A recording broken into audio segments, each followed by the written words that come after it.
c'est toi.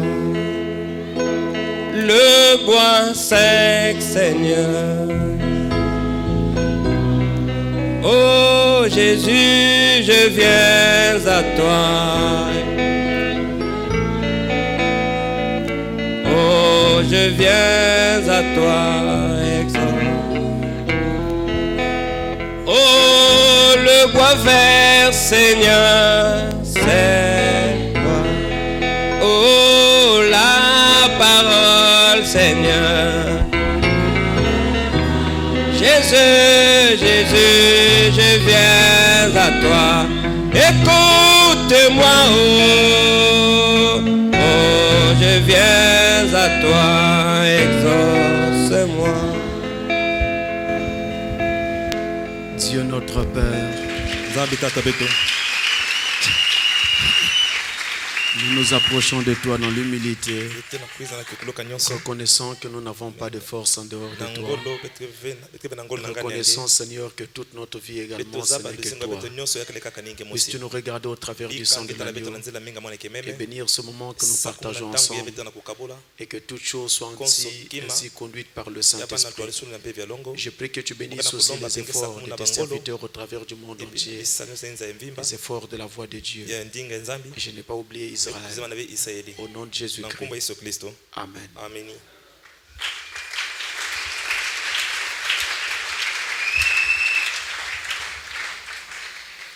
Je vous salue tous au nom du Seigneur Jésus-Christ.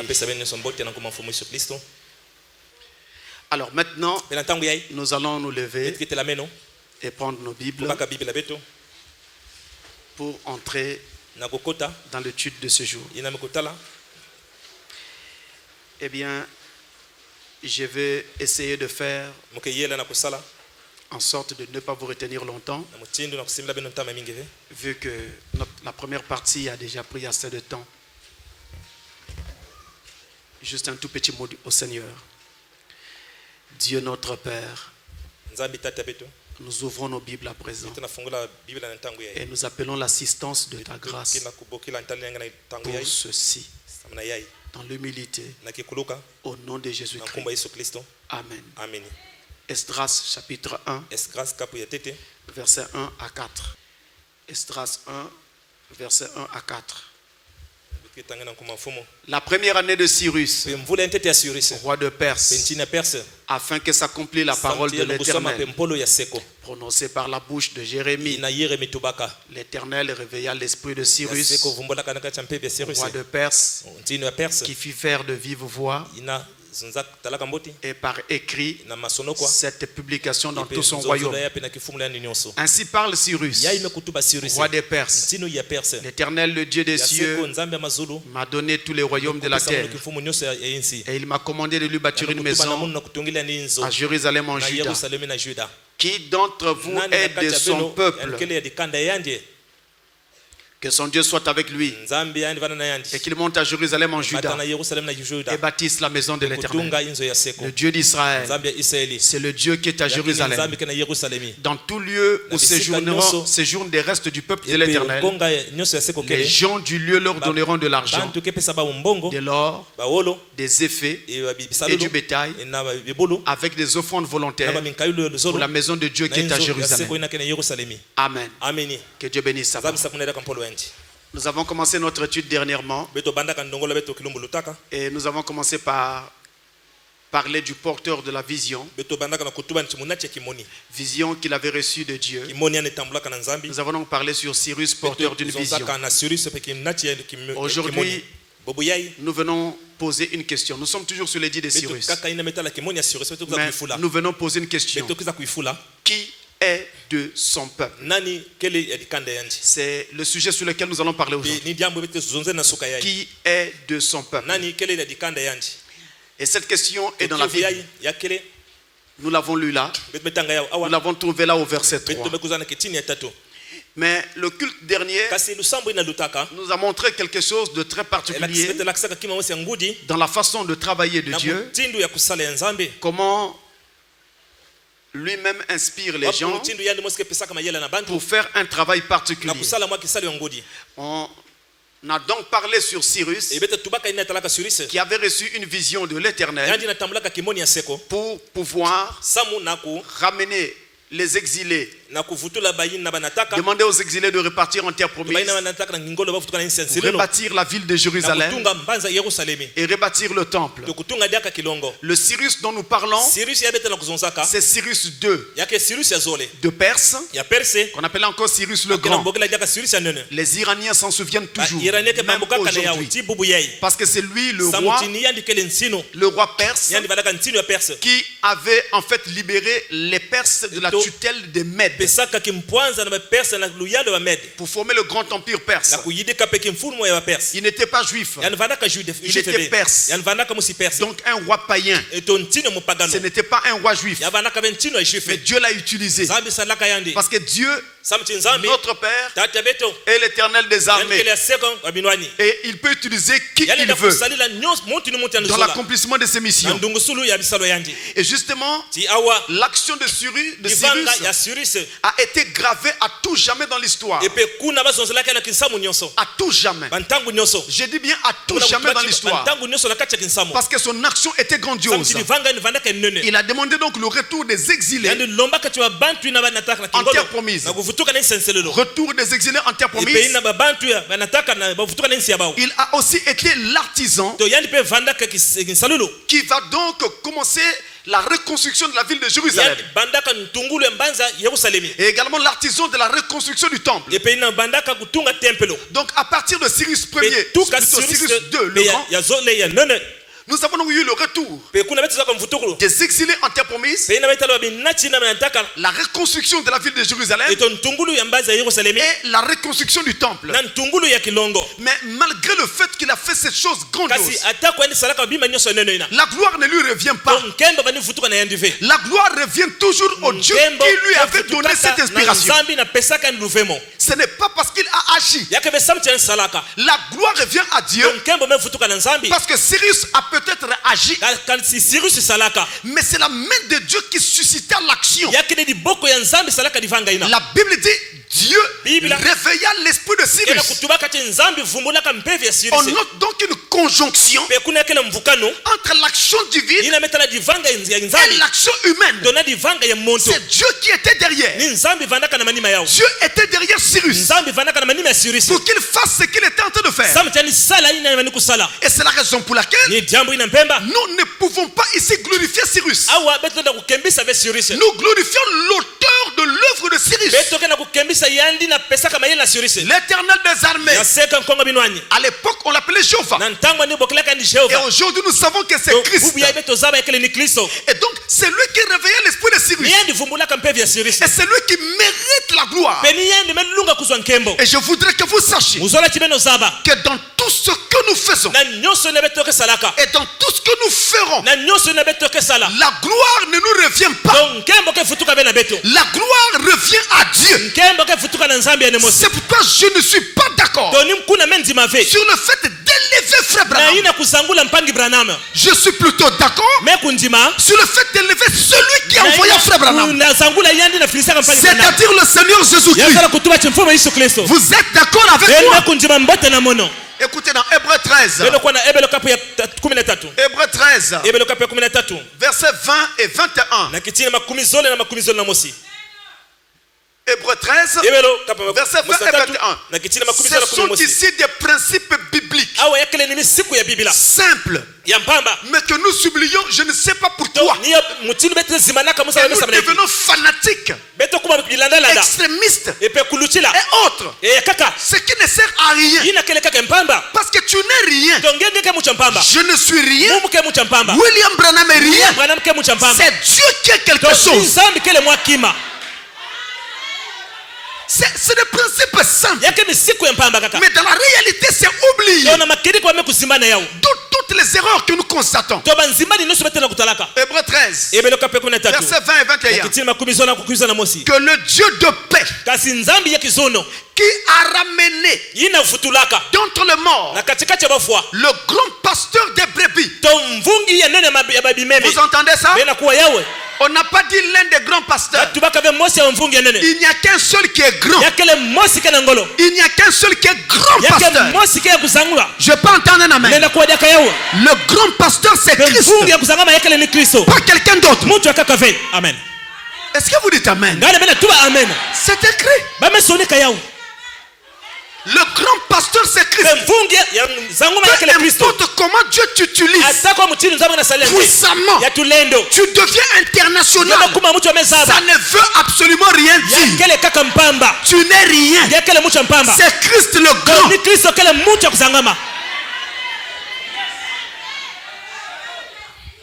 Que le Dieu de paix qui a ramené d'entre les morts le grand pasteur des brebis par le sang d'une alliance éternelle, notre Seigneur Jésus, vous rende capable de toute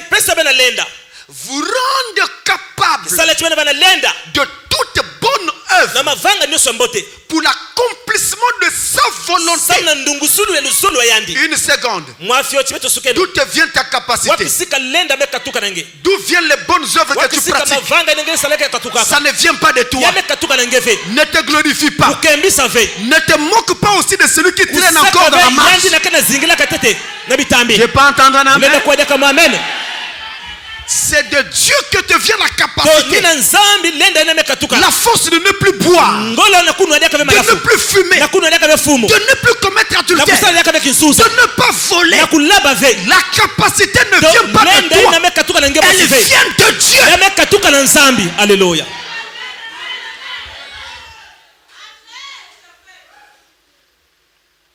Vous rendre capable de toute bonne œuvre pour l'accomplissement de sa volonté. Et fasse en vous ce qui lui est agréable. Amen. Par Jésus-Christ, auquel soit la gloire en 2019. Comment? Mais pourquoi vous élevez d'autres gens? Il y a quelque chose qui ne va pas dans ce message. Moi, j'en souffre de plus en plus. J'en souffre de plus en plus. Quelque chose ne va pas. Des choses que même les pentecôtistes comprennent facilement. Mais nous sommes les premiers à ne pas les comprendre. C'est bien écrit ici. Au siècle des siècles, quelles que soient les années et les âges, il n'y a qu'un seul qui mérite la gloire. C'est Christ. Alléluia. Les révélations apportées par Frère Branham, qui les lui a donné? Vous dites bien révélation. Mais qu'est-ce que ça veut dire? On ne comprend pas. De quoi on parle? Parce que révélation signifie dévoilement des mystères par Dieu. C'est pas toi qui connais quoi que ce soit. Mais Dieu te montre. Dieu te révèle. En quoi tu es grand. Même William Branham avait dit que le messager de Malachika n'a pas besoin de recevoir un plus grand honneur que celui d'un simple messager.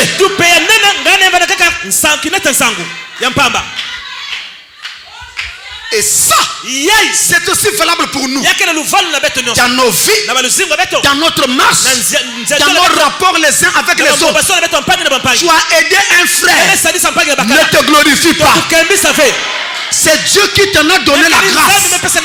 L'argent que tu as utilisé pour l'aider ne vient pas de toi. C'est Dieu qui te l'a donné. Alléluia. Tu as prié pour un frère ou une soeur, ne te glorifie pas. C'est Dieu qui a mis cette inspiration sur toi. Fais humilions-nous. Humilions-nous, mes frères. Alléluia. Nous ne sommes que des hommes. Si vous voulez comprendre qui nous sommes, faites un tour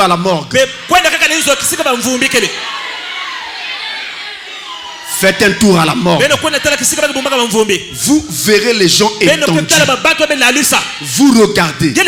Vous vous dites, ça c'est un tel qui faisait ceci, cela, parlait. Comment il est étendu? Inanimé. Il ne peut pas se relever lui-même. Mais je connais quelqu'un qui était étendu et qui s'est relevé lui-même. Alléluia. Et c'est le seul dans toute l'histoire qui s'est relevé lui-même. Jésus de Nazareth, mort un vendredi, ressuscité un dimanche matin. C'est à lui qu'a reçu la gloire. Pasteur, tu ne crois plus en frère Branham? Comment je peux commencer? Comment? Je crois en frère Branham. C'est mon prophète. Mais mon prophète n'a pas à recevoir la gloire. Il ne le mérite pas. Ce n'est qu'un homme. Votre pasteur n'a pas besoin de gloire. Ce n'est qu'un homme. Alléluia. Et pareil pour vous. Pareil. Soyez sobre. C'est pourquoi quand ta main donne, n'allez pas raconter de l'autre côté comme si tu as fait quelque chose de grand. Tu n'as rien fait. Et la Bible de poser la question, qu'est-ce que tu as qui ne t'a pas été donné par Dieu? Alléluia. Commençons par le souffle de vie. Si Dieu retire, tu tombes. Dans 2 Pierre, chapitre 3, le verset 18. 2 Pierre 3, verset 18. Mais croissez dans la grâce. Croissez dans la grâce. Et dans la connaissance de notre Seigneur et Sauveur Jésus-Christ. À lui soit la gloire maintenant et pour l'éternité. Et on insiste, on a pris Amen. C'est-à-dire ainsi soit-il. On ne peut pas changer ça. On ne peut pas. C'est pourquoi personne parmi nous ne doit essayer de relever la tête pour dire je suis plus grand qu'un tel, je suis plus grand qu'un X ou Y. Ne faisons pas cela. Nous allons devenir une dénomination. Restons humbles. Ce que Dieu fait par toi, c'est pour le bien de l'église. Ce que Dieu fait par l'autre, c'est pour le bien de l'église. Pas de comparaison. Alléluia. Ephésiens 3, le verset 20 et 21. Verset 20 et 21, Ephésiens 3. Verset 20 et 21, il est écrit. Or, à celui qui peut faire, par la puissance qui agit en nous, infiniment au-delà de tout ce que nous demandons ou pensons, lui soit la gloire dans l'église et en Jésus-Christ dans toutes les générations au siècle des siècles. Amen. Ne nous excitons pas. Gardons l'équilibre. Et Frère Branham dit dans la brochure le discernement de l'esprit. La brochure le discernement de l'esprit. Prêché le 8 mars 1960. Le 8 mars 1960. Le discernement de l'esprit. Paragraphe 31. 31 jusqu'à... Excusez-moi, jusqu'à... Paragraphe 31 jusqu'à 36. 31 jusqu'à 36, il est écrit. Regardez Moïse. Il ne pouvait s'empêcher de se jeter là. Non, de se jeter là, de se mettre sur le chemin. Il ne le fit pas par hypocrisie. Il le fit parce que Dieu était en en lui. Et Joseph non plus ne pouvait s'empêcher d'être ce qu'il était.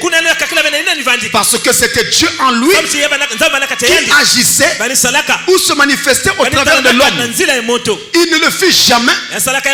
Il ne le fit jamais pour une gloire personnelle.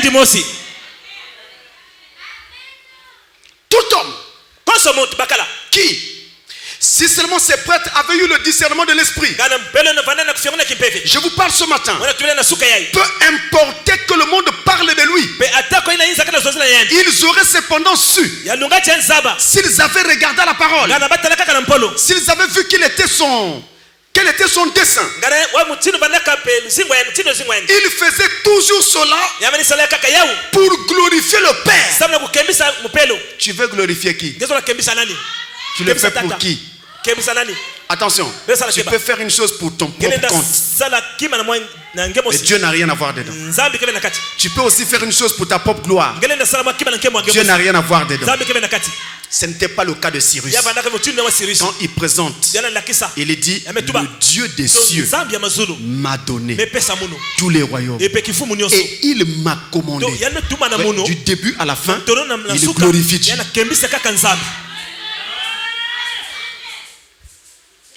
Frère continue. Il faisait toujours cela pour la gloire pour glorifier le Père. Lui disait, eux disaient, oh, cet homme est un grand guérisseur. Il fait ces choses comme ça pour le glorifier. Il a dit, je ne peux rien faire que le Père ne me l'ait montré. Ce n'est pas moi qui fais ces œuvres, c'est le Père qui habite en moi. C'est lui qui fait les œuvres. Il n'a jamais pris la gloire pour lui-même. De même, aucun serviteur de Dieu ne prendrait la gloire pour lui-même. Aucun serviteur de Dieu non plus ne prendrait un don de Dieu ou autre chose pour essayer de se glorifier lui-même. Mais son but véritable, c'est de faire quelque chose pour la gloire de Dieu. C'est pourquoi vous voyez la même chose aujourd'hui. Nous devons avoir le discernement de l'esprit pour voir une personne et ce qu'elle essaye de faire. Essaie-t-elle de glorifier Dieu? Essaie-t-elle de se glorifier elle-même? Maintenant, l'Esprit de Dieu agissant dans l'homme fait agir l'homme comme Dieu. Là, il met un équilibre. L'Esprit qui travaille en toi va faire que tu agisses comme Dieu. Tu vas parler comme Dieu. Il met l'équilibre. Écoutez bien. Pas étonnant que Jésus ait dit, n'est-il pas écrit, vous êtes des dieux, et s'ils appellent Dieu ceux à qui est venu l'Esprit de Dieu, alors comment pouvez-vous me condamner quand je suis le Fils de Dieu?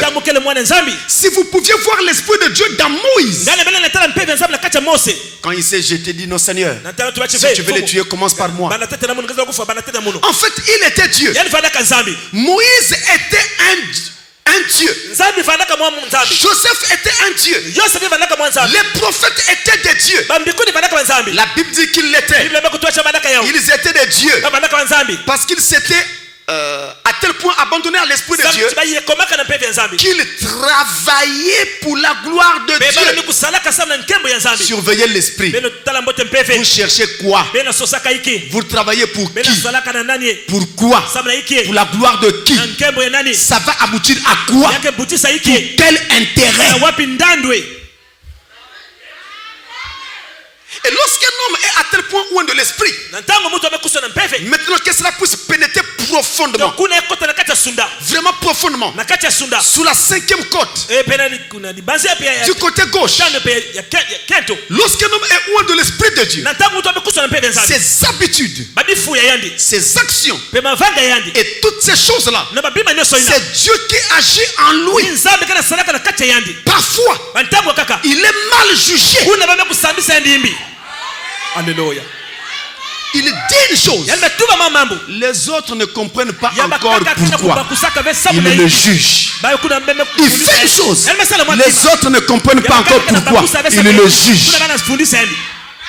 Mais cet homme doit garder sa position et continuer à aller de l'avant. Nous avons besoin d'humilité. D'humilité. Il y a un pasteur qui est venu des États-Unis il n'y a pas longtemps. Quand il y a eu une convention à l'église qui est à Fuchs. Alors il voulait me voir. Il a bousculé les pasteurs pour me voir. Il ne me voyait pas à la convention. J'étais juste parti le dernier jour. Et comme il devait rentrer, il a vraiment tout fait. Et il est allé voir le pasteur Mav. Mav dit, c'est mon homme. Je vais le joindre pour toi. Il m'a joint et m'a demandé de faire tout pour croiser le frère. Je suis allé le voir.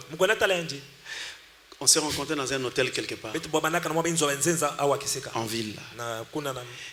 Quand on se rencontre, lui il me regardait.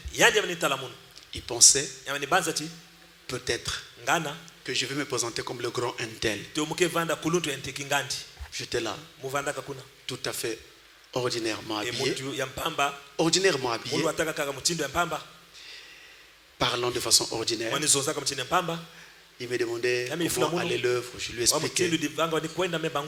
Et je lui expliquais que il y a même des églises qui naissent dans différents pays. Je ne suis jamais arrivé là-bas. J'apprends même la naissance de ces églises par d'autres gens. C'est le cas par exemple d'une église qui était née au nord du Togo. Je n'ai jamais connu. Il me regarde. Il dit, mais pasteur, c'est pas possible. Mais tu es toujours humble comme ça.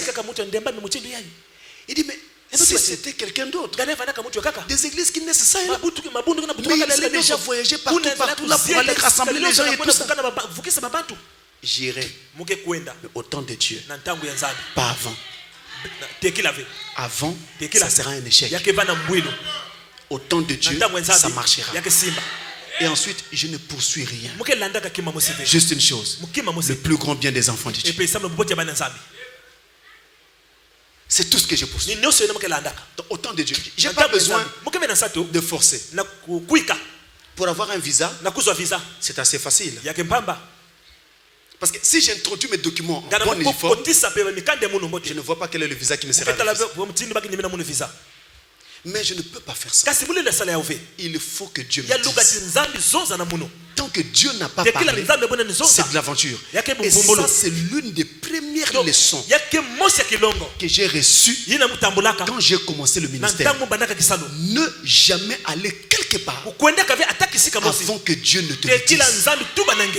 Si tu vas par toi-même, ça sera un échec. Et ensuite, on ne cherche pas la gloire. Pourquoi tu veux courir à gauche à droite? Pour qu'on dise que c'est toi le grand tel. Mais attendez, ce que tu es n'a pas besoin d'être dit ou crié. Ça y est déjà là. C'est comme quand vous êtes un humain. Mais on n'a pas besoin de démontrer que je suis humain. Tu es humain, tu es humain. Je te vois, je sais que tu es humain. Et si Dieu fait de toi quelque chose, ça n'a pas besoin d'être démontré. Ça y est là.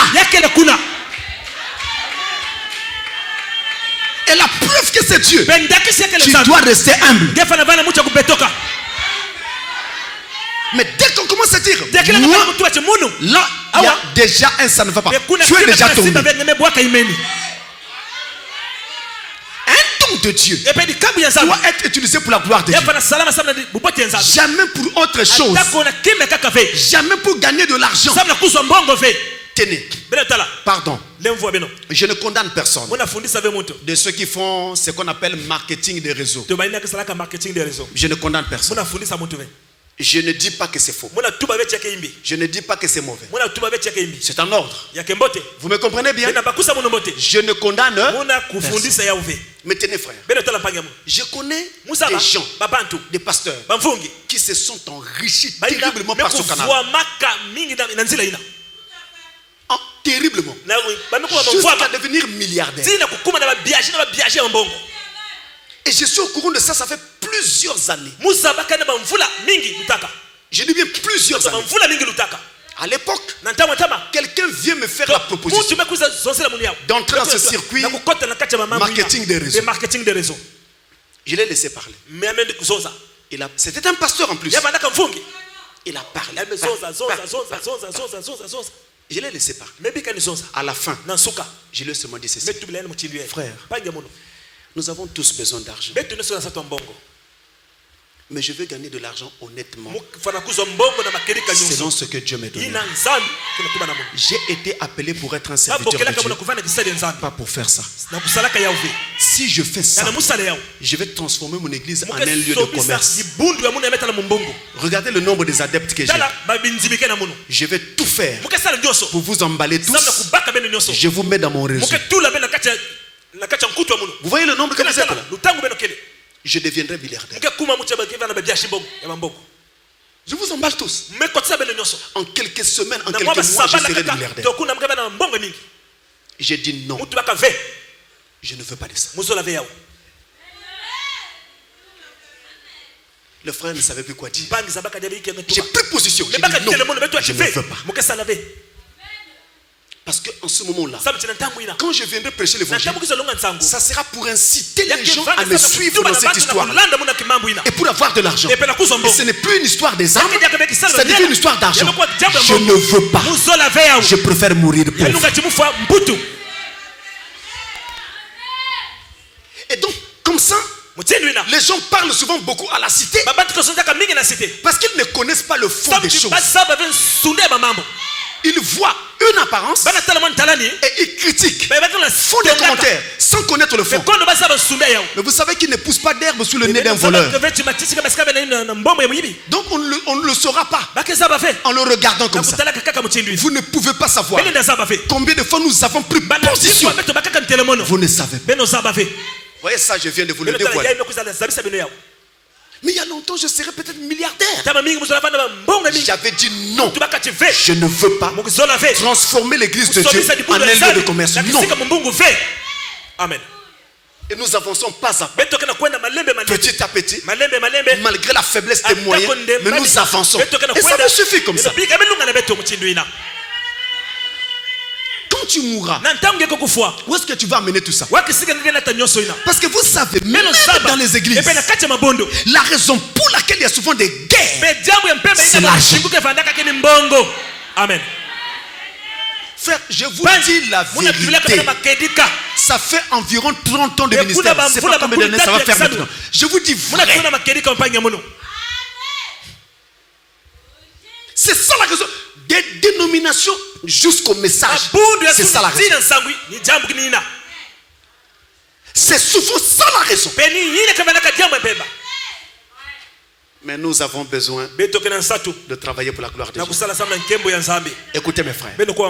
Alors, Cyrus, porteur de cette vision, s'est humilié, a élevé Dieu, qui lui a donné d'abord le pouvoir, et ensuite cette grande vision qui va l'inscrire à tout jamais dans l'histoire. Mais il ne pouvait pas exécuter cette vision lui-même. Il fallait des gens pour exécuter cette vision avec lui. Des gens. Et donc Dieu, en l'appelant, avait aussi préparé ces gens-là. Alors, lui ne les connaissait pas. Il va donc poser la question: lequel d'entre vous est de son peuple qu'il s'identifie, qu'il se présente, qu'il se montre? C'est lui qui reconnaît qu'il fait partie du peuple de Dieu, qu'il vienne. Nous avons un travail à faire. Alléluia. Amen. Et ça, il s'agissait donc de rassembler le peuple de Dieu, de rassembler tous les exilés sous cette seule vision. Et ça me rappelle ce que Dieu a dit à Moïse: prends la verge et rassemble le peuple. Mais quand il donne cet ordre à Moïse, ce n'est pas Moïse qui a rassemblé le peuple. C'est Dieu qui a rassemblé le peuple. Rappelez-vous, le même Moïse était boudé par le même peuple. Rejeté. La captivité a même pris du temps. Parce qu'il n'était pas accepté tout de suite. Mais c'est Dieu qui avait fini par les convaincre. Ce n'est pas Moïse qui rassemblait les gens. C'est comme dans ce tabernacle. Ce n'est pas pasteur Francis qui rassemble les gens. Mais c'est Dieu lui-même qui rassemble les gens. Pasteur Francis donne la parole. Laissez-le partout où ils sont. Attendre la voix de Dieu les appeler dans leur cœur. Alléluia. Noé. Dieu lui a dit rassemble tous les animaux dans l'arche. Comment un homme comme Noé pouvait entrer en forêt et rassembler tous les animaux de chaque espèce? Mais c'est impossible. Alléluia. Mais c'est Dieu qui l'a fait. Noé s'est tenu à la porte de l'arche, prêchant son évangile année après année. Et chaque animal venait entrer. Chacun à son rythme. Chacun avec sa vitesse. Chacun avec son allure. C'est ainsi que je me tiens ici. J'apporte la parole. Les enfants de Dieu viennent un à un. Chacun selon ses difficultés. Chacun selon sa marche. Chacun à son rythme. On ne doit donc pas se juger les uns les autres. Parce que chacun a son rythme. Alléluia. Alléluia. Frère, tu n'es pas. Mais je marche à mon rythme. Je ne peux pas aller à ton rythme à toi. Je ne cours pas plus vite que toi. Dieu m'a fait différent. Alléluia. Alléluia. Et le peuple a été rassemblé. Et je lève ma main devant Dieu. Dans la ville de Pointe-Noire, dans Brazzaville, dans ce pays et partout dans le monde, il y a encore des élus qui doivent venir. Et chaque jour que Dieu fait, quelqu'un est touché par cet évangile.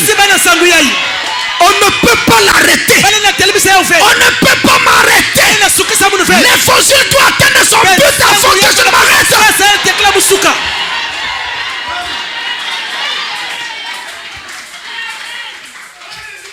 C'est Dieu qui rassemble le peuple. Avez-vous vu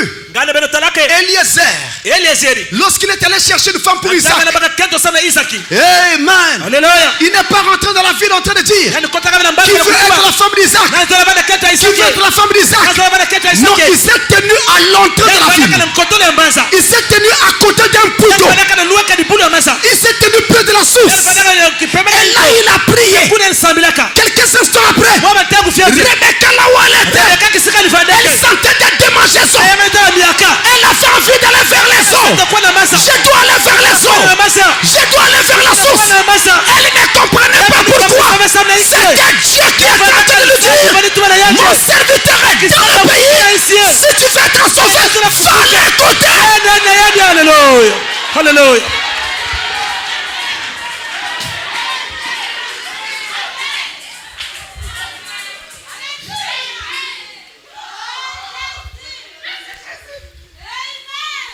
C'est Dieu qui rassemble son peuple. Qui d'entre vous est de son peuple? Cyrus ne le savait pas. Branham ne le savait pas.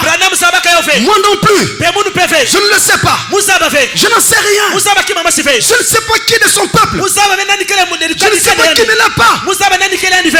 Amen. Mais Dieu est vivant. Qu'est-ce que je fais? J'amène juste la parole. C'est comme une dynamo qui vient au-dessus de la terre, de la poussière. Et sous la poussière, il y a des morceaux de fer. La limaille de fer bouge. Il y a un magnétisme qui vient de la dynamo, qui frappe la limaille de fer et qui fait bouger la limaille de fer. Ce n'est pas toi qui bouges. C'est Dieu qui est en train de te faire bouger. Alléluia. Si on te pose la question, qu'est-ce que tu fais dans cette église-là? Tu diras aux gens, même moi-même je ne sais pas. Mais quelque chose à moi me dit que dans cette église-là, il y a la parole. Alléluia. La vérité n'a pas de nationalité. La vérité n'a pas d'ethnie. La vérité n'a pas de couleur de peau. La vérité n'a pas de nom de tabernacle. La vérité, c'est la parole de Dieu. Tant que la parole est dans une église, Dieu est dans cette église-là.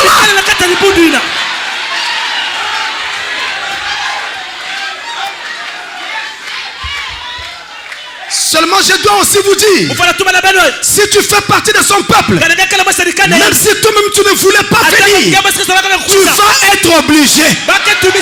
Hier tu étais un critiqueur, Dieu va t'obliger.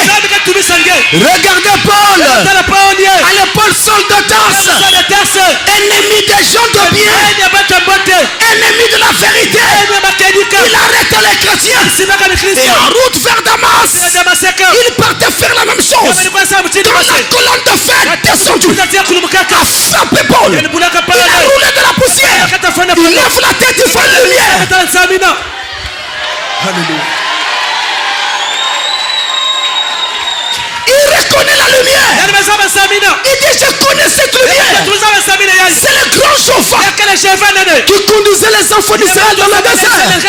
Mais c'est pas lui que j'attaque. Moi j'attaque Jésus. Pourquoi lui il vient m'arrêter? Alors il pose la question, mais qui as-tu Seigneur? De la lumière sort une voix. Et la voix dit, je suis Jésus que tu persécutes.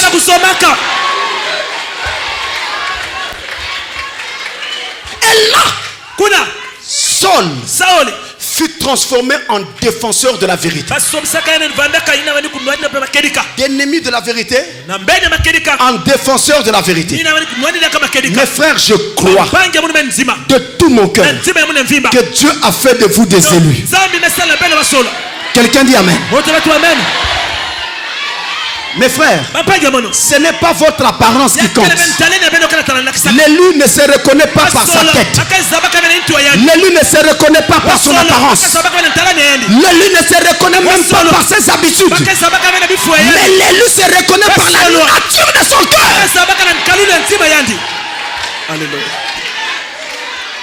Je crois. Sinon vous ne meillez pas ce message comme vous le faites. Et Frère Branham dit dans la brochure les 10 vierges. Je ne vais pas rester longtemps. Les 10 vierges. Il dit dans les 10 vierges au paragraphe 191. Pardon, c'est prêché le 11 décembre 60. Le 11 décembre 60. Le paragraphe 191. Dit, Dieu, avant la fondation du monde, connaissait la fin dès le commencement par sa préscience. Il choisit par élection l'emplacement où il couperait la robe de l'épouse. Quand Dieu confectionnait cette robe, comme font les tailleurs, ils coupent. Une bonne partie, il fait la robe. Mais il y a toujours des morceaux de tissu qui restent. Les restes de tissu, c'est la vierge folle. La bonne partie qui rentre dans la robe, c'est la vierge sage. Mais la partie qui est tombée ne savait pas où est-ce que Dieu couperait. La partie qui a été prise ne savait pas où est-ce que le tailleur couperait. Donc Dieu savait où il couperait. Il a coupé au bon endroit et tu es là. Amen. Il connaissait la différence entre Esaü et Jacob. Il connaissait la différence entre Esaü et Jacob. Jacob avait mauvaise vie par rapport à Esaü. Esaü avait meilleure vie. C'est-à-dire la vie d'Esaü, il n'y avait rien à lui reprocher. Mais la vie de Jacob, tellement de choses à reprocher. C'était un menteur professionnel. Un un menteur professionnel. C'est-à-dire quand il commence à mentir, même les sourcils ne tremblent pas. Il ne rit pas, il ne sourit pas, mais il est en train de mentir. Mais Dieu l'avait aimé lui, pas Ésaü. Quel paradoxe! Est-ce que Dieu soutient le péché? Non. Il regardait l'état du cœur d'Ésaü et l'état du cœur de Jacob. C'est ça qui faisait la différence. Amen. Amen. Vous avez vu Ésaü? Dès qu'il a appris qu'on lui a volé son droit d'aînesse, il dit: je vais tuer Jacob. Mais tu avais une bonne vie. Maintenant tu veux tuer? Il a poursuivi avec une lance. Frère, hier tu disais que tu es bien aimé. Aujourd'hui ça devient le pugilat. Vous voyez, l'apparence trompe. Il connaissait la différence entre Ésaü et Jacob. Il connaissait la différence entre le pécheur et le saint. Il connaissait la différence. Il connaît les motivations de chaque cœur. C'est là le problème. C'est pourquoi il nous a élus avant la fondation du monde. Avant la fondation du monde, et a inscrit nos noms dans le livre de vie de l'agneau. Pourquoi? Le cœur. L'homme est peut-être mauvais. Il agit peut-être encore mal. Mais le cœur. Le cœur.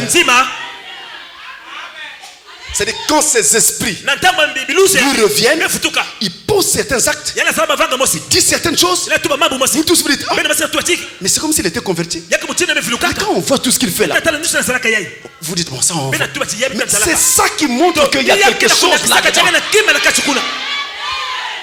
Donc ce que Satan fait là, il vous embrouille seulement. Vous êtes de Dieu. Amen. Alléluia. C'est Satan qui vous conduit à faire ceci et cela. Et il est le premier à venir vous dire: vous êtes mauvais, vous êtes ceci, vous êtes cela, pour décourager votre esprit et vous empêcher d'aller de l'avant. Mais maintenant, avec la révélation des Saint-Tonnerres, nous changeons de façon de penser. Amen. Amen. Je prends la brochure. Les noms blasphématoires. Les noms blasphématoires du 4 novembre. Du 4 novembre 1962. Au paragraphe 151. Il est écrit. Je crois qu'il y a une épouse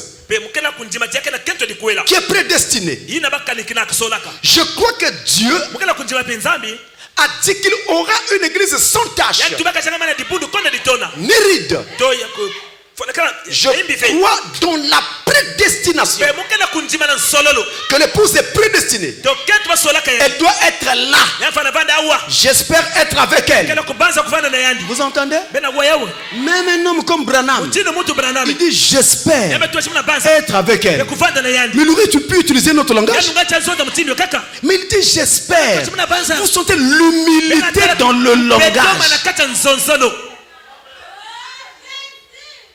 J'espère être avec elle. Vous voyez, je suis avec elle. Eh bien, il m'appartient de travailler à mon propre salut avec Dieu. Un homme comme Branham, comment on va douter de son salut? Mais le voilà qui ajoute encore: même si je crois que je veux faire partie de l'épouse, il faut encore que je travaille avec pour mon salut. Je dois tout mettre en œuvre pour tout mettre en ordre et être prêt. Parce que je ne sais pas quand il pourra apparaître. Mais frère, que ceci nous serve d'exemple. Nous ne sommes rien. Je vous l'ai dit au début. Et voilà, même dans son langage, il ressent cela. Il y aura une épouse. Et je crois que cette épouse, une partie d'entre elles est bien ici à Pointe-Noire. À Brazzaville et partout dans le monde. Mais il nous faut travailler pour notre salut. Avec crainte et tremblement. Qui d'entre vous est de son peuple? Comment en fait Cyrus pouvait poser une telle question? Il y avait un problème. En fait, il existait une telle confusion qu'on avait du mal en fait à savoir qui était qui. À l'époque, les Babyloniens avaient battu les premiers royaumes qui étaient avant eux, ont pris leur territoire et les populations de ces territoires-là se sont fondus dans l'Empire romain. Quand les Médo-Perses et donc les Perses vont battre les Babyloniens, ils prennent tout leur territoire et leur population se fondent dans celui des Médo-Perses. Or, pendant ce temps, à Babylone, il y avait des esclaves, il y avait des prisonniers, il y avait des gens qui venaient de l'exil, comme par exemple les Juifs. Et donc les Perses héritent de tout ça, y compris eux-mêmes les Perses. Donc du coup, avec ce brassage de population, on ne savait plus exactement qui était qui. Donc il y avait une telle confusion. Il fallait donc identifier qui était qui. Et vous savez bien que quand comme ça vous allez en exil, la vie n'est pas aisée. Même quand c'est vous-même qui avez choisi la voie de l'exil, la vie ne se passe pas comme avant. Et pour le cas des Hébreux, ils avaient été déportés. Donc ils ne vivaient pas de façon heureuse. On les faisait travailler et tout le reste. Vous vous rappelez par exemple de l'esclavage égyptien. Et donc du coup, il y avait donc, à cause de la difficulté de vie en exil, des risques d'adaptation au pays, des risques d'identification au pays. Il y avait même des naturalisations, des gens qui devenaient perses, qui devenaient babyloniens à cause des situations. À l'époque, quand Israël était en esclavage en Égypte, les chefs des corvées, comme les Corées et les Datons, ces chefs de corvée là, ils étaient juifs, mais qui étaient devenus égyptiens. Donc vous voyez, ça arrive quand on va dans un milieu et on veut se fondre dans le milieu. Et donc on ne savait plus qui était qui à cause de ce brassage. Il y avait donc des naturalisations. Il y avait aussi des identifications de force ou alors de nature, de préférence.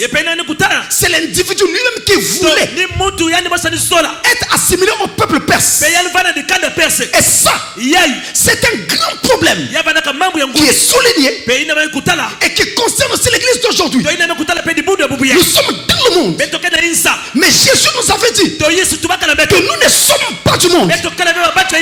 Or, dans ce monde, il y a une telle discrimination, il y a tellement d'injustice et tellement de tracas que parfois les gens sont obligés de s'identifier au monde. C'est-à-dire qu'il devient mondain. Il parle comme un mondain. Il pense comme un mondain. Il agit comme un mondain pour avoir certaines faveurs, pour avoir certaines ouvertures. Il participe à des choses contre nature pour avoir certaines faveurs, des choses qu'il n'aurait pas pu faire en temps normal. C'est ainsi que certaines personnes, vous le savez, sont devenues des pédérastes pour avoir du travail. Amen. Un homme qui va avec un autre homme, un homme qui va se donner à un autre homme, c'est une chose qui est gravement condamnée par Dieu. Mais ça fait partie du monde d'aujourd'hui. Et ça a introduit dans le cercle des grands.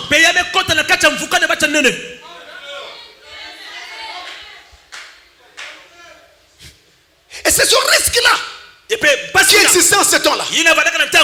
Aujourd'hui, quand la sœur qui se dit sœur en Christ abandonne la tenue vestimentaire correcte. Parce qu'à l'école, on se moque trop d'elle. Dans le quartier, on se rit d'elle. Elle aussi, elle apprend à mettre des habits transparents. Une jupe qui est longue, comme ça les frères verront que la jupe est longue. Mais une jupe qui n'a pas assez de tissu, suffisamment transparent qu'on voit tout son corps. Et quand ils mettent un jupon, c'est un jupon de quelques centimètres. Donc les jambes sont visibles, le corps visible, au travers de ce filet-là. Mais elle ne se rend pas compte qu'elle est en train de s'identifier au monde. Dis ton sort en Christ, montre tes doigts. Si elle montre ses doigts, vous verrez qu'il n'y a pas de vernis. Faites attention, observez bien, regardez bien. Il y a un genre de vernis qui a la même couleur que les ongles. Vous regardez les yeux, on a tout dessiné.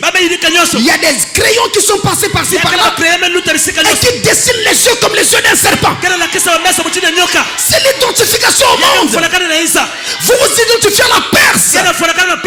Oh, Jésus avait dit, vous êtes dans le monde, mais vous n'êtes pas du monde. Frères et sœurs, il y a un ciel à gagner et il y a un enfer à éviter.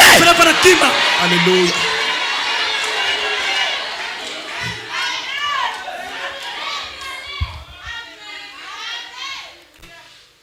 Les sciences occultes, c'est devenu aujourd'hui à la mode, ouvert à tout le monde.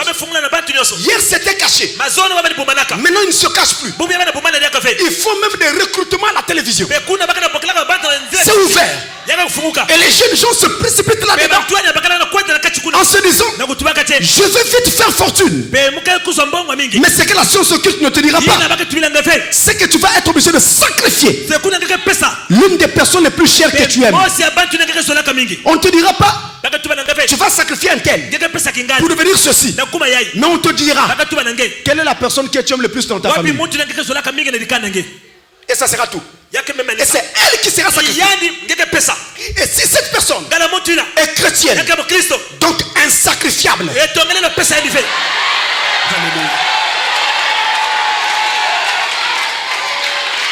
tu seras pris à ton propre piège. C'est toi qui seras sacrifié à la place. On ne peut pas sacrifier un chrétien. Frère, non. On ne peut pas sacrifier un chrétien. Alléluia.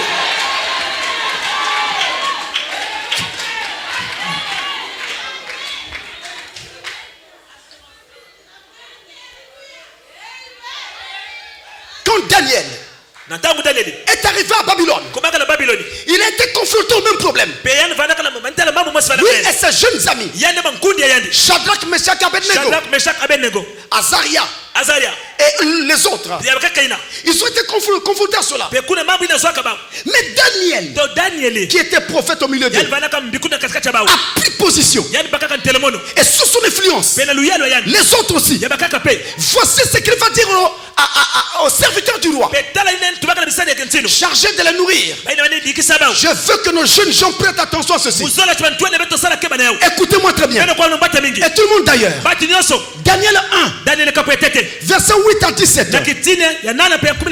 Je lis ce passage, il est très important. Il est très important. Il est écrit ici. Daniel résolut de ne pas se souiller par les mets du roi et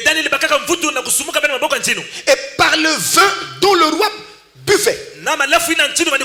Et il pria le chef des eunuques de ne pas l'obliger à se souiller. Dieu fit trouver à Daniel faveur et grâce devant le chef des eunuques. Le chef des eunuques dit à Daniel, je crains le Seigneur mon roi qui a fixé ce que vous devez manger et boire. Car pourquoi verrait-il votre visage plus abattu que celui des jeunes gens de votre âge? Vous exposeriez ma tête au pot du roi. Alors Daniel dit à l'intendant, à qui le chef des eunuques avait remis la surveillance de Daniel, de Anania, de Miskaël et d'Azaria. Amen. Vous voyez le HAM? Alléluia. Éprouve tes serviteurs pendant 10 jours. Et qu'on nous donne des légumes à manger et de l'eau à boire. Légumes et eau. Juste ça. Des légumes et de l'eau. Tu regarderas ensuite notre visage. Et c'est les jeunes gens qui mangent les mets du roi. Tu agiras avec tes serviteurs d'après ce que tu auras vu. Il leur accorda ce qu'ils demandaient. Et les éprouva pendant 10 jours. Au bout de 10 jours, ils avaient meilleur visage et plus d'un bon point que tous les jeunes gens qui mangeaient les mets du roi. L'intendant emportait les mets et le vin qui leur était destiné, et il leur donnait des légumes. Suivez très bien. Dieu accorda ces 4 jeunes gens. Suivez bien. Dieu accorda ces 4 jeunes gens. Je répète, Dieu accorda ces 4 jeunes gens de la science, de l'intelligence, dans toutes les lettres et de la sagesse. Et Daniel expliquait toutes les visions et tous les songes. Voyez-vous comment Dieu les a bénis? Parce qu'ils ont pris la décision de ne pas se souiller avec les mets du roi de Babylone, de ne pas manger les choses du monde, mais de ne boire que de l'eau et de ne manger que des légumes. Autrement dit, de ne se nourrir que de la parole. Dieu les a bénis pour cela. Mes frères, ils étaient dans Babylone, loin de leur pays, loin de leur église, loin de leurs prêtres, loin de leurs sacrificateurs, très loin. Mais ils ont refusé de vendre leur foi. Quand vous êtes à l'école, vous devez faire la même chose. Refusez de vendre votre foi. À l'école, vous êtes le témoin de ce message là-bas. Dans la rue, vous êtes le témoin de ce message là-bas. Partout où vous êtes, au travail, vous êtes le témoin de ce message. Mangez les mets de la parole. Ne mangez pas les mets du roi de Babylone. Ne vivez pas des choses du monde. Et Dieu vous donnera sagesse, intelligence, science, la science de toutes les lettres. Il va vous donner cela. Vous serez même capable de fabriquer des logiciels, de faire des choses dans les nouvelles technologies. Dieu va vous en donner la sagesse. Alléluia. Alléluia. Mais vivez par la parole. Dites aux gens, j'ai fait un choix. Non, mais tu ne ressembles pas à un jeune d'aujourd'hui. Oui, c'est vrai. Vous avez raison de le dire. Quand vous direz ça, ils vont se calmer. Parce qu'au départ, quand ils se moquent de vous, leur but c'est de vous rendre honteux, afin que vous les rejoigniez. Mais quand ils vont rire et que vous vous répondez, c'est vrai, vous avez raison, je ne ressemble pas aux jeunes d'aujourd'hui. Mais c'est un choix. Automatiquement, il faut se rendre compte qu'ils ont affaire à quelqu'un de positionné, qu'on ne peut pas déraciner. Et c'est ça la véritable jeunesse chrétienne. Le chrétien vit par la parole. Le chrétien se bat par la parole. Le chrétien gagne sa vie par la parole. En suivant la parole. En suivant la parole chaque fois. C'est ça que nous devons faire. Ne nous identifions pas au monde. Non. Le juif, c'est celui qui l'est par le sang. Regardez ce brassage dont j'ai parlé. Comment connaître le vrai juif? Mais c'est celui qui l'était par naissance. Par naissance, par le sang. Et ce que tu es par le sang, même si tu as des problèmes avec ta famille, tu ne peux pas l'ignorer. Tu diras, je ne m'entends pas bien avec eux, mais moi aussi, je suis de cette famille. Tu ne peux pas pas ignorer cela. C'est ça l'élément important. Qui d'entre vous est de son peuple? C'est celui qui l'est par le sang. Celui qui l'est par naissance. On parle alors là de la nouvelle naissance. Le chrétien, né de nouveau, fait partie du peuple de Dieu. Le chrétien converti fait partie du peuple de Dieu. Il l'est par naissance. Il ne fabrique rien. Vous savez, nous sommes noirs. Pardonnez-moi. Imaginez qu'on s'est moqué de nous à cause de la couleur de notre peau. Eh bien, ce n'est pas ça qui fera que tu ne sois plus noir. Et ce n'est pas ça non plus qui fera que tu décides d'aller rentrer dans une machine quelque part pour changer la couleur de ta peau. Non, tu resteras ce que tu es. Tu assumeras ce que tu es. Tu diras comme Salomon, sa bien-aimée avait dit, je suis noir, mais je suis belle. C'est le soleil qui m'a brûlé. C'est ce que tu diras. Je suis noir, mais je suis belle. C'est le soleil qui m'a brûlé.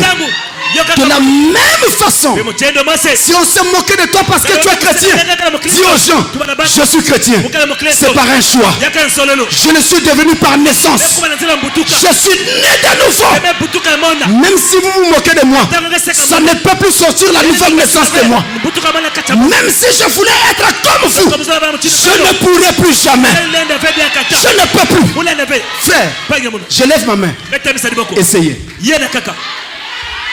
Essayez. Vous sortez d'ici demain. Essayez de devenir païen. Mettez des mini-jupes. Fardez-vous. Toi frère, coiffe-toi comme un bandit. Tu verras. Après quelques pas du chemin, ton cœur va peser comme une pierre. Parce que tu n'es plus cela. Tu ne peux plus vivre ainsi. Tu n'es peut-être pas encore parfait. Tu n'es peut-être pas encore ce que tu dois être. Mais une chose est vraie. Tu n'es plus celui que tu étais. Alléluia.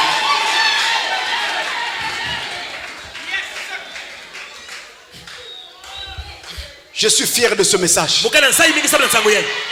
Et je le dis devant le monde. Je suis chrétien.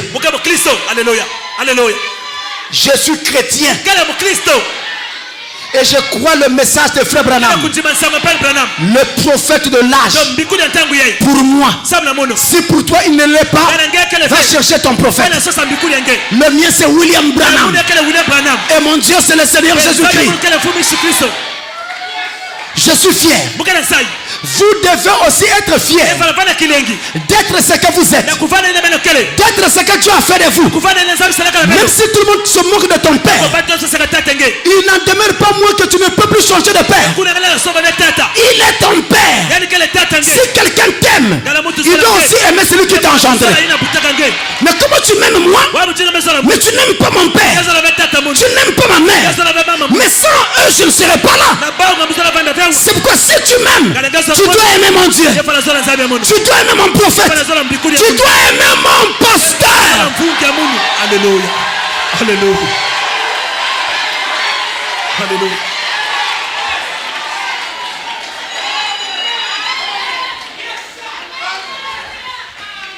Frère Branham dit, si vous étiez au temps de Noé,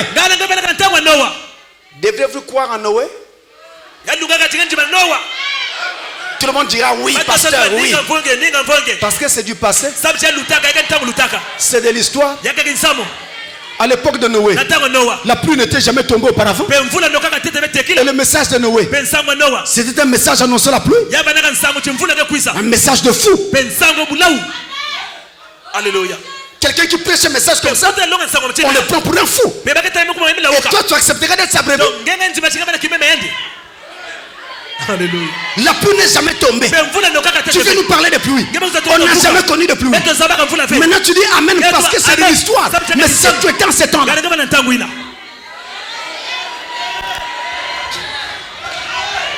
Si tu étais au temps de Jésus, Frère Branham dit, toutes les églises l'avaient rejeté. Toutes les églises.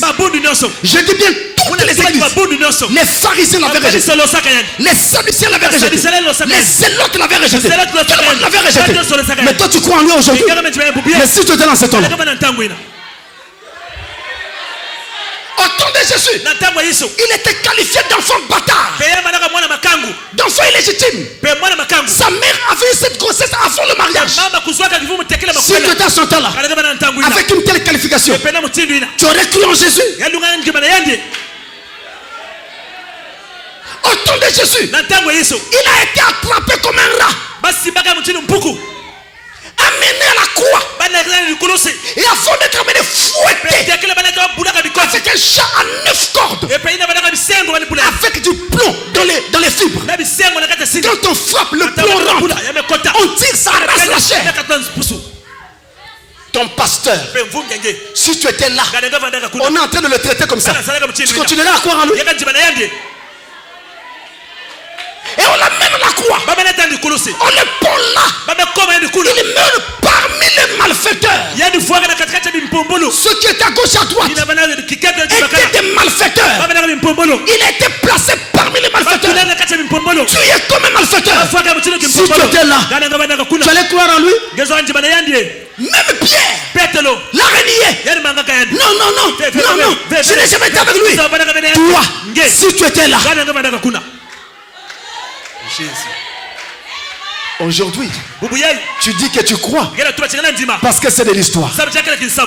Le message de Frère Branham, il est raillé, critiqué. Mes frères, vous n'avez pas encore entendu les choses qui ont été dites sur Frère Branham, écrites sur Frère Branham. Vous aurez le cœur fendu. Le diable a poussé l'imagination très loin, jusqu'à dire, aller faire dire aux gens que William Branham avait trafiqué son acte de naissance. Vous n'avez encore rien vu. Même son acte de naissance, on critique même ça. Et que son nom n'était pas le nom qu'il portait. On a dit tout ça. On a dit que sa magie était dans son postiche qu'il mettait sur la tête. C'est là où était sa magie.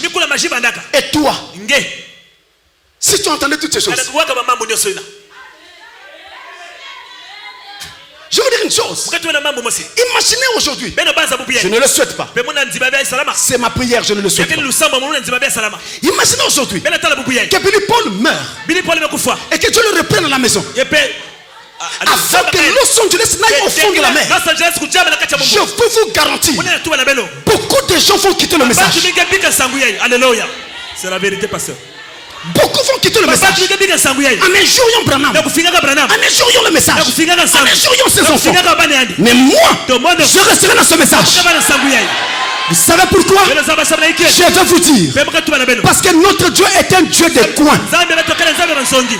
Il fait des coins. Il fait semblant d'aller droit. Et brusquement il crée des situations pour faire en sorte que ceux qui ne sont pas dans l'esprit passent droit. Mais ceux qui sont dans l'esprit, ils feront attention et continueront à suivre le messager. Alléluia. Alléluia. Aujourd'hui, votre pasteur, partout, c'est un franc-maçon. Alléluia. C'est un voleur, un violeur. Tout. Frère, je vous dis, les témoignages me reviennent. Une fois en Angola, un frère est allé à une veillée. Il arrive à la veillée, on parlait de pasteur Francis. Et on disait que c'est un homme politique. Non, ça se passe en Afrique du Sud. On dit c'est un homme politique. Là en ce moment il est recherché dans Pointe-Noire. Il a fouillé, il n'est plus là. Il est allé à Luanda, en Angola. Pendant qu'on dit ça, je suis ici. Ça se passe en Afrique du Sud. Et il parlait devant un frère qui me connaissait bien. Le frère les a laissés parler. Après il les arrête. Il dit l'homme dont vous parlez là, vous le connaissez? Bon d'accord, on va l'appeler au téléphone. Comme ça vous allez dire tout ce que vous dites. Non. Mais comment vous dites tout ce que vous dites là? Je vais l'appeler maintenant pour vous prouver qu'il est à Pointe-Noire en ce moment. En France, une des sœurs de ma femme est allée à une veillée mortuaire en France. Elle arrive là-bas, c'est des gens qui parlaient en Pasteur Francis. Le gars là c'est un franc-maçon. Il fait ceci, il fait cela. On a raconté tout et les a laissés parler. Après il leur dit, attendez, l'homme dont vous parlez, vous le connaissez? On lui demande, toi tu le connais? Il dit, bon, attendez. Elle prend son téléphone, elle l'ouvre, elle sort une photo de jeunesse de Pasteur Francis avec sa femme. Ça c'est qui? Comment tu le connais? Mais justement, ça c'est qui? Celui dont vous parlez, c'est mon beau-frère. Sa femme, c'est ma soeur. Vous parlez des choses que vous ne connaissez pas. Vous critiquez les gens sans savoir qui ils sont, par où ils sont passés. Regardez ce qu'ils étaient. Regardez. Vous parlez de quoi? Est-ce que vous savez ça? Alors il leur montre certains détails. Les gens ont commencé à dire, pardonne-nous, pardonne-nous. Mais pardonne-nous. Allez ramasser. Pardon, vous avez critiqué pour corriger. Et partout, ça se dit, ça se raconte. Je connais le jeu. Je connais les acteurs. Je connais même ceux qui sont derrière ça et qui se cachent derrière les pauvres personnes qui racontent. Je connais dans la franc-maçonnerie.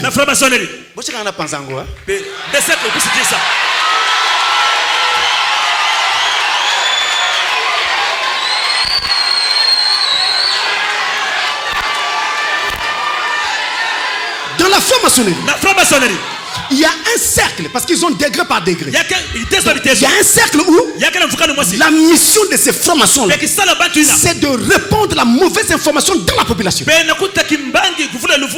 sont éparpillés partout. Ils rentrent dans un bus. Il n'a qu'une mission. Lâcher juste un mot contre une personne qu'il veut le salir, pour le démolir, afin que les gens enlèvent leur confiance en lui. Et il lâche. Ceux qui ont entendu, ils prennent, ils amènent. L'autre prend, il amène. Après, ils amènent. Mais ils ne vérifient rien. Ils ne savent rien. Ils ne savent pas comment la personne fait.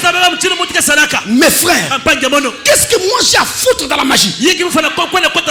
Dans la franc-maçonnerie. Mais j'ai un ciel. Qu'est-ce que vous savez dans la franc-maçonnerie que mon Dieu ne peut pas me donner? Alléluia. Le tapis roulant, nous en avons. Alléluia. Nous en avons.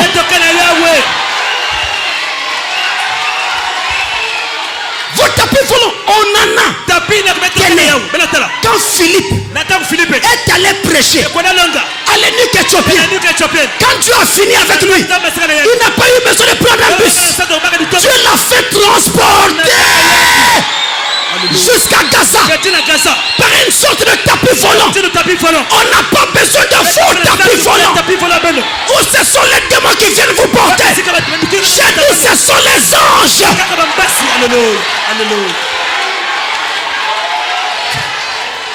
La franc-maçonnerie va me donner quoi? La protection. Mais quelle protection peut être comparée à celle du grand Dieu? Alléluia. Vous savez faire. Quand les gens vont faire les fétiches, après ils meurent quand même.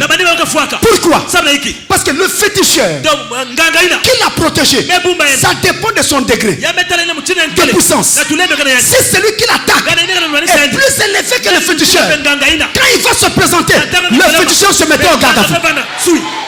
Les démons du féticheur seront au garde à vous. Et l'homme est attrapé. C'est pourquoi entre les esprits qui existent dans le monde aujourd'hui et l'esprit du grand Dieu qui est plus grand. Alléluia. Pourquoi aller me faire protéger par le plus faible quand le Créateur lui-même me garantit une protection? Celui qui demeure sous l'abri du Très-Haut repose à l'ombre du Tout-Puissant. Alléluia. Que 1000 tombent à ta gauche, 1000 tombent à ta droite, tu ne seras pas atteint. De tes yeux, tu verras la rétribution des méchants. C'est le temps. C'est le temps. C'est le temps où le peuple de Dieu doit être fier d'appartenir à Dieu. Alléluia. Alléluia.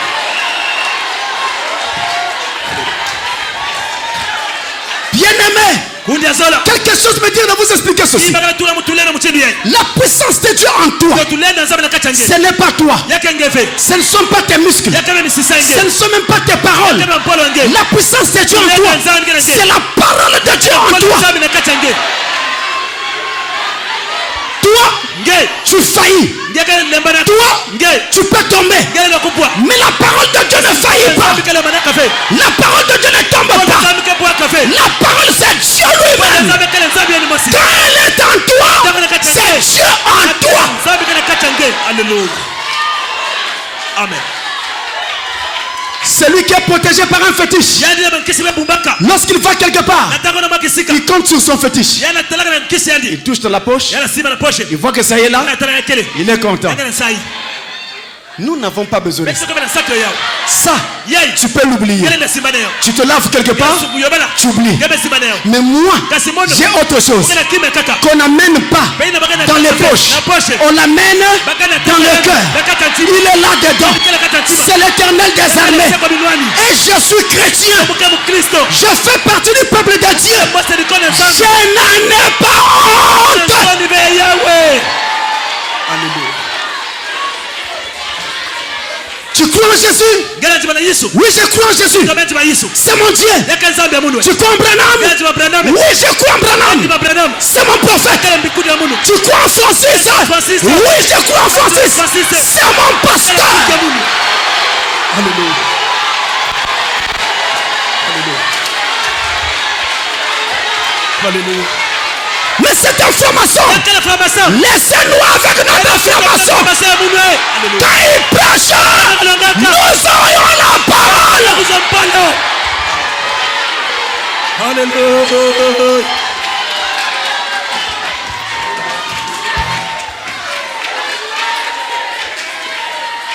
Critiquez Jésus, critiquez Branham, critiquez les serviteurs de Dieu. Ce n'est pas grave. Mais laissez-nous avec notre position. Faites ce que vous voulez. Laissez-nous avec notre foi. Qui d'entre vous est de son peuple? Qu'il vienne et qu'on construise le temple. Là, frère, la vraie foi, c'est pas celle qui croit dans ce que Dieu a fait hier. La vraie foi, c'est celle qui croit dans ce que Dieu fait maintenant, au temps présent. Jésus était sur la terre, il est parti. Paul était sur la terre, il est parti. Branham était sur la terre, il est parti. Maintenant, dans chaque localité, Dieu a des serviteurs, il travaille par eux. Maintenant, Dieu fait quoi dans ta vie à toi? Alléluia. Bâtissons son tabernacle. Nous sommes de son peuple. Bâtissons son tabernacle. Vous êtes d'accord avec moi? Bâtissons son tabernacle. On dit Amen. Alléluia. Bâtissons son tabernacle. Montrons la fierté de notre Dieu. Bâtissons son tabernacle. Si tu crois, montre que tu lui appartiens. Bâtissons son tabernacle. Apporte à la maison du trésor. Bâtissons le tabernacle. Je voudrais, même si je n'ai pas d'argent, mettre même 5 francs. Parce qu'avec les 5 francs là, une âme qui sera sauvée ici, Dieu va aussi me compter sur cela. Ça ne dépend pas de qui a plus de moyens. Ça dépend seulement de qui est de son peuple. Qu'il le pousse, qu'il le montre, qu'il montre cet attachement là. Que le Seigneur vous bénisse richement.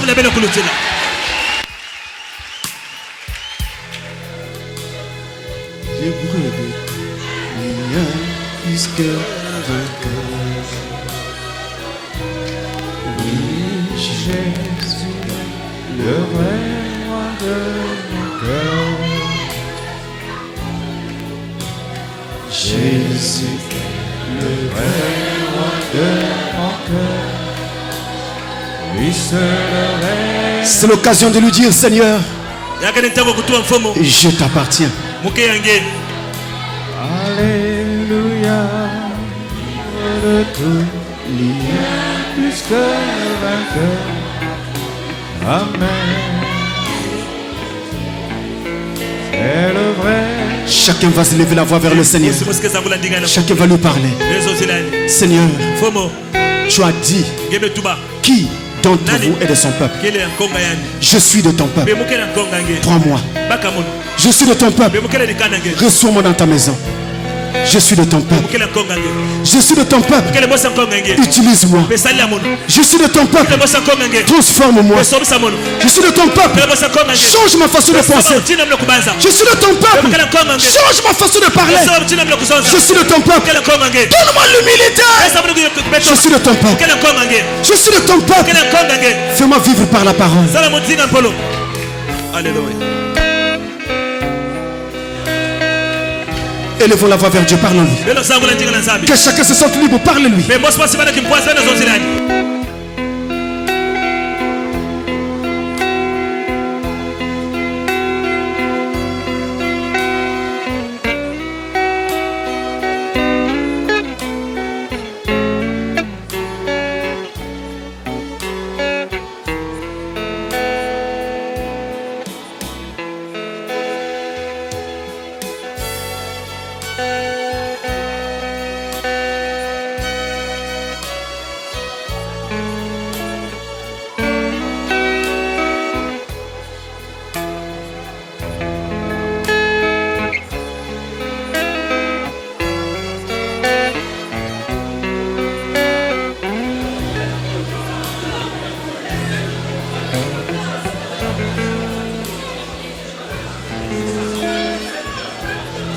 Alors quiconque veut qu'on se souvienne de lui en prière, il va simplement lever sa main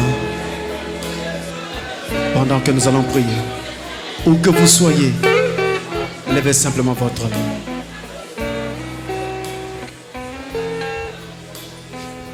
Dieu notre Père, l'heure est très avancée et ta venue se précise de plus en plus. Même quelqu'un qui manque d'intelligence, s'il suit le journal, il va se rendre compte que la fin du monde est arrivée. Nous sommes arrivés à la fin de toutes choses. Seigneur, c'est toi seul qui connais la prolongation. Elle est de combien de temps? Je t'implore, je te prie, fais-nous la grâce de ne pas être rejetés après avoir témoigné nous autres. Amène ta parole dans nos âmes, dans nos vies. Fais-nous la grâce de ne pas manger les mets du roi de Babylone, de ne pas nous souiller avec le monde, de ne pas devenir des Perses ou des Babyloniens, mais que nous restions chrétiens dans les rues de ce monde et partout. Nous identifions à Christ. Père, scelle ta parole dans nos vies et bénis chaque requête qui est cachée derrière chaque main levée. Bénis chaque requête. Exauce ton peuple et fais en sorte que Seigneur, beaucoup de ceux qui ne sont pas encore là, mais qu'ils viennent, car l'heure est grave. Au nom de Jésus-Christ. Amen. Amen. N'acclamez pas. Toujours la tête inclinée un moment. Près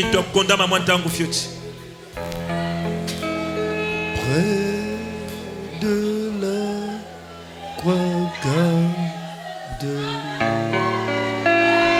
la fontaine précieuse, gratuite et guérissante. Encore le Dieu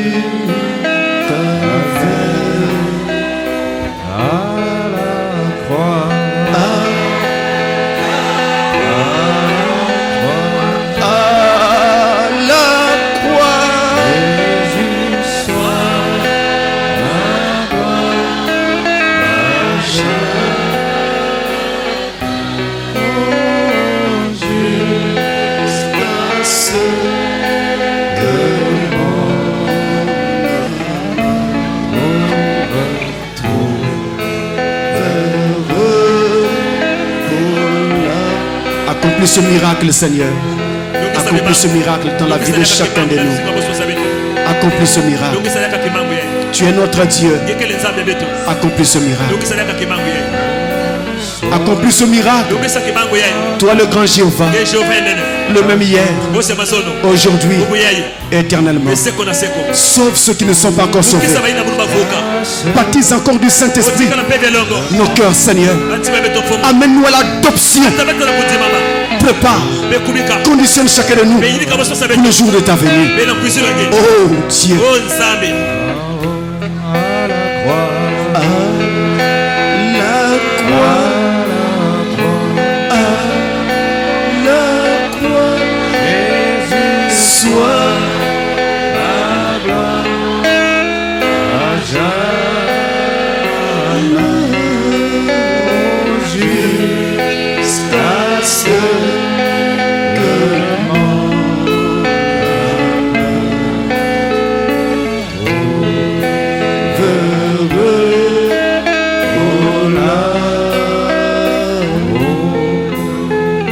N'oubliez pas de rester et de demeurer dans l'amour comme le Seigneur nous l'a montré à la réunion de prière de vendredi passé. Et ne permettons pas à Satan de nous distraire ou de nous divertir. Restons dans l'amour, les yeux fixés vers le calvaire. La venue du Seigneur est proche. Ne soyons plus distraits. Si quelqu'un vous insulte, ne répondez pas. Quelqu'un parle mal de vous, ne répondez pas.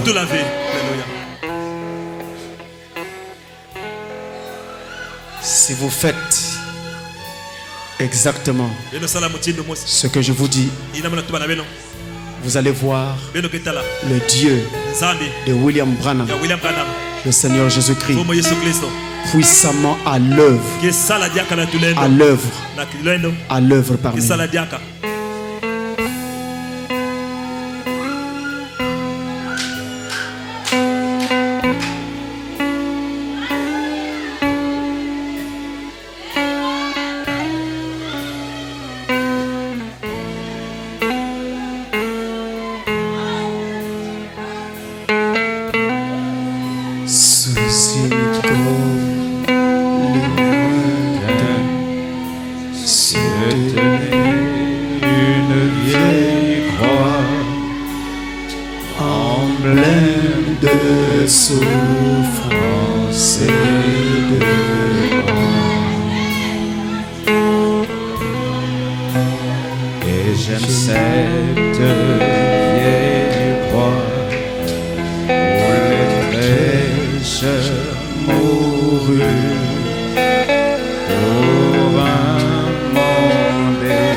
Avec nos mains levées,